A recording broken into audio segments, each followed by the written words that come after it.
पत्थर के भगवान।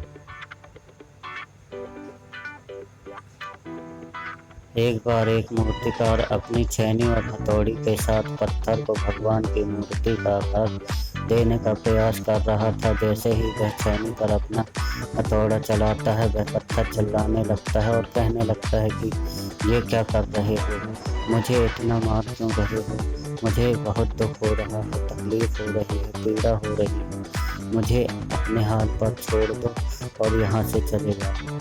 मूर्तिकार ने उस पत्थर से कहा, मुझे बहुत अच्छे से पता है कि तुम्हें बहुत ज़्यादा दर्द हो रहा है, तकलीफ हो रही है और तुम बहुत ही ज़्यादा पीड़ा में हो, लेकिन यदि आज तुमने इस दर्द को नहीं सहा, इस तकलीफ को नहीं सहा, तो जीवन भर तुम यहीं इसी प्रकार पड़े रहोगे।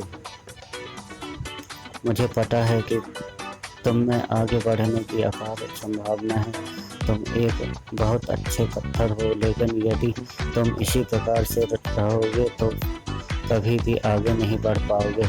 इतना कहकर मूर्तिकार औजार उठाए ही थे कि पत्थर फिर से चिल्लाने लगा, गड़गड़ाने लगा, विनती करने लगा, मुझे अपने हाल पर छोड़ दो। मुझे पता है कि जीवन के लिए कौन सी चीज़ सही है और कौन सी चीज़ गलत है। मुझे बहुत ज़्यादा दर्द हो रहा है, अब मैं इस तकलीफ़ को बहुत ज़्यादा नहीं सह सकता हूँ। जिस हाल में हूँ उस हाल में छोड़कर मुझे तुम यहाँ से चले जाओ। वह मूर्तिकार फिर से उस पत्थर को समझाने की कोशिश की, ज़्यादा अधीर मत बनो और अपने सत्य को बनाए रखो, थोड़ी देर और इस पत्थर को सहो, इस दर्द को सहो। यदि इस दर्द को सह लिया तो भगवान की मूर्ति के रूप में तुम्हारी स्थापना कराऊंगा और फिर दूर दूर से लोग तुम्हारी पूजा करने आएंगे, पंडित और लोग तुम्हारी सेवा करेंगे। लेकिन पत्थर ने उस मूर्तिकार की एक भी बात नहीं मानी, वह चिल्लाता रहा और अपनी बात पर अड़ा रहा। मूर्तिकार ने उस पत्थर को समझाने की बहुत कोशिश की, लेकिन वो पत्थर नहीं माना। अब मूर्तिकार भी थक चुका था और वह उस पत्थर को छोड़कर आगे बढ़ गया और थोड़ी ही दूर जाकर देखा कि एक और बहुत ही अच्छा पत्थर वहाँ पड़ा हुआ। उसने छेनी और हथौड़ी उठाई और उस पत्थर को मूर्ति बनाने के लिए तैयार हो गया। मूर्तिकार ने छेनी और हथौड़ी का बार दूसरे पत्थर पर जारी रखा। दूसरे पत्थर को भी दर्द हुआ, तकलीफ हुई, उससे भी हुआ, लेकिन उस पत्थर ने बर्दाश्त कर लिया और देखते ही देखते थोड़ी समय के बाद उस पत्थर ने भगवान की मूर्ति का रूप धारण कर लिया। थोड़ी देर बाद उस मूर्तिकार की एक मंदिर में स्थापना हो गई। धीरे धीरे करके लोग वहाँ पूजा पाठ करने लगे, आने लगे। लोग की मन्नतें वहाँ से पूरी होने लगी और वह मंदिर बहुत ही ज़्यादा प्रसिद्ध हो गया। अब धीरे धीरे करके दूर दूर के गांव से लोग वहाँ पूजा पाठ करने आने लगे। फिर एक दिन और दूसरे पत्थर को उसी मंदिर में लाया गया और उससे एक कोने में रख दिया गया। अब लोग आते और उस पर नारियल फोड़ते। ये कोई और पत्थर नहीं बल्कि वही पत्थर था जिसने दर्द को नहीं सहा था।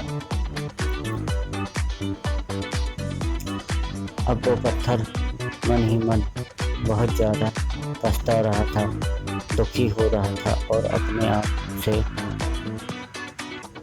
कह रहा था कि काश मैंने उस दिन उस दर्द को, उस तकलीफ को सह लिया होता तो आज लोग मेरी भी पूजा करते।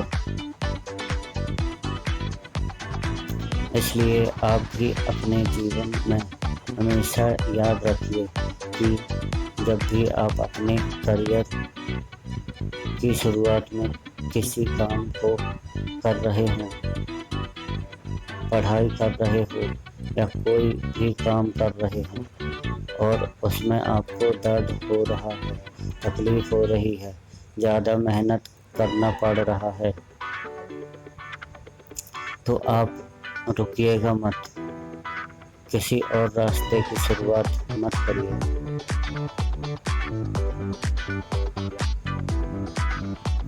क्योंकि कोई और रास्ता आपको सफलता नहीं दे सकता। आपको उसी दर्द को, उसी तकलीफ को सहना ही होगा, और उस दर्द को, उस तकलीफ को सहकर आप ज़्यादा मजबूत बनेंगे, और तभी आप अपने जीवन में आगे बढ़ पाएंगे। और जीवन में याद रखिए कि आपको पहले पत्थर की तरह नहीं, बल्कि दूसरे पत्थर की तरह बनना है।